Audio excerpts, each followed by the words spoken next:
Value research Hindi के podcast में आपका स्वागत है।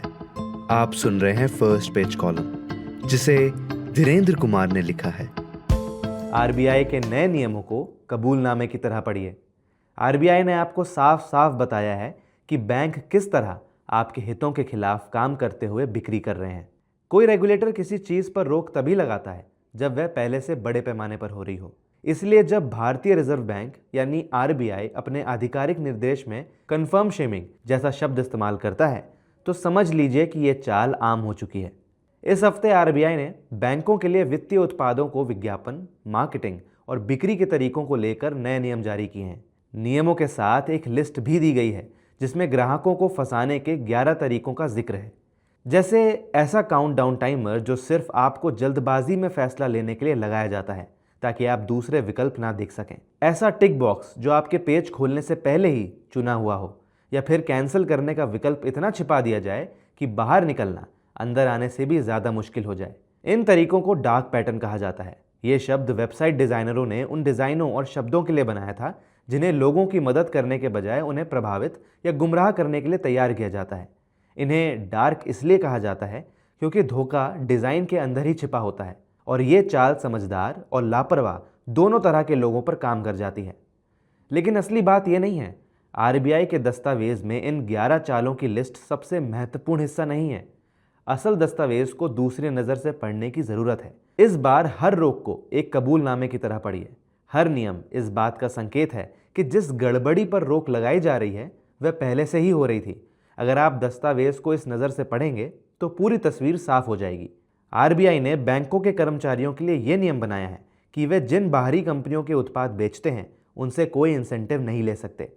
ऐसा नियम तभी बनाया जाता है जब यह पहले से हो रहा हो। आरबीआई ने एक उत्पाद के साथ दूसरा उत्पाद ज़बरदस्ती बेचने पर भी रोक लगाई है, यानी वह बीमा जिसे आप मना नहीं कर पाए या वह पॉलिसी जिसे चुपचाप आपके लोन के साथ जोड़ दिया गया। ये सब शायद आम बात बन चुकी थी। आरबीआई ने यह भी कहा है कि बैंक आपकी अनुमति के बिना आपके नाम पर मंजूर किए गए लोन से कोई वित्तीय उत्पाद नहीं खरीद सकता। सबसे अहम बात यह है कि अब बैंक को किसी भी उत्पाद को बेचने से पहले यह जांचना होगा कि वह ग्राहक के लिए उपयुक्त है या नहीं। इसका सीधा मतलब है कि अब तक यह जिम्मेदारी कोई निभा ही नहीं रहा था। इतना ही नहीं, आरबीआई ने गलत तरीके से बेचे गए उत्पादों के मामले में ग्राहकों को पैसा वापस करने और मुआवजा देने की व्यवस्था भी बनाने को कहा है। किसी बीमारी के लिए स्थायी इलाज तभी बनाया जाता है जब वह बीमारी बार बार सामने आती हो। इन सभी बातों को एक साथ रख कर देखिए।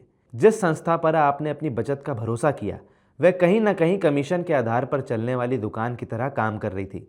कर्मचारियों को इस बात के लिए प्रोत्साहित किया जा रहा था कि वे वही उत्पाद बेचें जिससे उन्हें ज़्यादा कमीशन मिले, न कि वह जो ग्राहक के लिए बेहतर हो। मैं बीमा कारोबार के बारे में वर्षों से यही बात कहता आया हूँ। सुरक्षा के नाम पर एंडोमेंट प्लान बेचना या ऐसे लोगों को यूनिट लिंक्ड पॉलिसी यानी यूलिप बेचना जिनके लिए वह उपयुक्त नहीं थी, इन सब से ग्राहक का नहीं बल्कि बेचने वाले का फायदा हुआ। आरबीआई ने अब साफ कर दिया है कि बैंक भी इससे अलग नहीं है। लेकिन इन नए नियमों को समस्या का अंतिम समाधान मत समझिए। हम पहले भी ऐसा देख चुके हैं। इंश्योरेंस रेगुलेटर और मार्केट रेगुलेटर भी गलत तरीके से उत्पाद बेचने पर कई बार सख्त निर्देश जारी कर चुके हैं। फिर भी ये चलन लगभग पहले जैसा ही बना रहा। नियम बदलने में समय लगता है, लेकिन कमीशन का लालच नहीं बदलता। यही पूरी व्यवस्था को चलाने वाला इंजन है और वह आसानी से बंद नहीं होगा। इसलिए इस दस्तावेज को अपने लिए एक मार्गदर्शिका की तरह पढ़िए। हर नए नियम को किसी पुरानी गड़बड़ी का कबूलनामा मानिए। ऐसा करेंगे तो अगली बार जब किसी मुस्कुराते हुए रिलेशनशिप मैनेजर के सामने बैठेंगे तब आपको पहले से अंदाज़ा होगा कि किन बातों से सावधान रहना है। गलत उत्पाद खरीदने से बचने का सबसे भरोसेमंद तरीका वही है जो हमेशा से था। जिस चीज़ की आपने मांग ही नहीं की उसे खरीदने की जल्दी ना करें, और जो भी उत्पाद बिना पूछे आपको बेचा जा रहा हो उसे हमेशा संदेह की नज़र से देखें। आरबीआई ने आपको बैंकों की अपनाई जाने वाली चालों की आधिकारिक लिस्ट दे दी है। अब उनसे बचना आपकी जिम्मेदारी है।